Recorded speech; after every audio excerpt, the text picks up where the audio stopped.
চলতি বছরের ২১শে জুন ময়নাগুড়ির ভয়াবহ বাস দুর্ঘটনায় প্রাণ হারান একাধিক মানুষ। আহত হন বেশ কয়েকজন।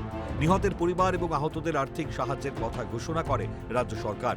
এবার উত্তরবঙ্গে গিয়ে নিহতের পরিবারের হাতে ক্ষতিপূরণ তুলে দিলেন খোদ মুখ্যমন্ত্রী শুভেন্দু অধিকারী। এ বিষয়ে সোশ্যাল মিডিয়ায় পোস্ট করে মুখ্যমন্ত্রী লেখেন, ২১শে জুন ময়নাগুড়িতে ভয়াবহ বাস দুর্ঘটনায় নিহতদের পরিবারের হাতে আজ উত্তরকন্যায় রাজ্য সরকারের পক্ষ থেকে ক্ষতিপূরণের চেক তুলে দিলাম। এই দুর্ঘটনায় স্বজন হারানো পরিবারগুলোর অপূরণীয় ক্ষতি কোনোভাবেই পূরণ করা সম্ভব নয়। এই কঠিন সময় শোকসন্তপ্ত পরিবারগুলির প্রতি আমার আন্তরিক সমবেদনা ও সহমর্মিতা রইল। রাজ্য সরকার সর্বদা প্রত্যেকটি পরিবারের পাশে রয়েছে। সরকারি সাহায্য এবং মুখ্যমন্ত্রী শুভেন্দু অধিকারীর ক্ষতিপূরণে আশ্বস্ত নিহতের পরিবার ও আহত ব্যক্তিরা। আরটিও অফিস থেকে ফোন করছিল যে উত্তরকন্যায় তোমরা আসো, ওখানে মাননীয় মুখ্যমন্ত্রী আমাদের আসতেছে, আমাদের যে আর্থিক সাহায্য দেওয়ার কথা ছিল যেটা বলেছিল অ্যাক্সিডেন্টের পর।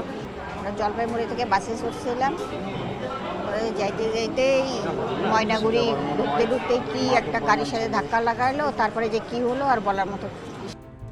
ময়নাগুড়িতে ভয়াবহ পথ দুর্ঘটনার কথা মাথায় রেখেই এবার উত্তরবঙ্গ রাষ্ট্রীয় পরিবহন নিগমকে রাস্তায় স্পিডোমিটার লাগানোর নির্দেশ। পাশাপাশি ট্রাফিক পুলিশ থেকে রেভিনিউ অফিসার প্রত্যেকের গায়ে থাকবে বডি ক্যামেরা। এছাড়াও প্রত্যেক বিএলআরও অফিসে সিসি ক্যামেরা বসানোরও সিদ্ধান্ত মুখ্যমন্ত্রীর। স্পিডোমিটার এনবিএসটিসির পক্ষ থেকে সমস্ত গাড়িতে লাগানো এবং এই ব্যাপারে নিশ্চিতভাবে ট্রান্সপোর্ট ডিপার্টমেন্ট তার যে রুলস অ্যান্ড রেগুলেশন আছে সেটা তিনি দেখতে বলেছেন। রোড সেফটির জন্য এবং রেভিনিউ যারা কালেকশন করেন, ইন্সপেক্টর অফিসার এবং যারা রোড সেফটিতে থাকেন, ট্রাফিকের দায়িত্বে থাকেন, তাদের প্রত্যেকের গায়ে বডি ক্যামেরা লাগাতে বলা হয়েছে।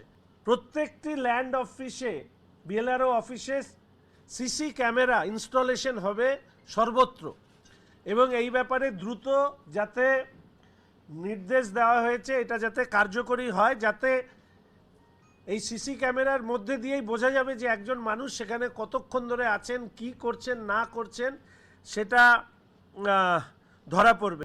স্বজন হারানো পরিবারগুলোর অপূরণীয় ক্ষতি কোনোভাবেই পূরণ করা সম্ভব নয়, তবে সেই ক্ষতি যাতে পুনরায় না হয় তারই বন্দোবস্ত রাজ্য সরকারের। স্নেহাশিস সরকারের রিপোর্ট, ক্যালকাটা নিউজ।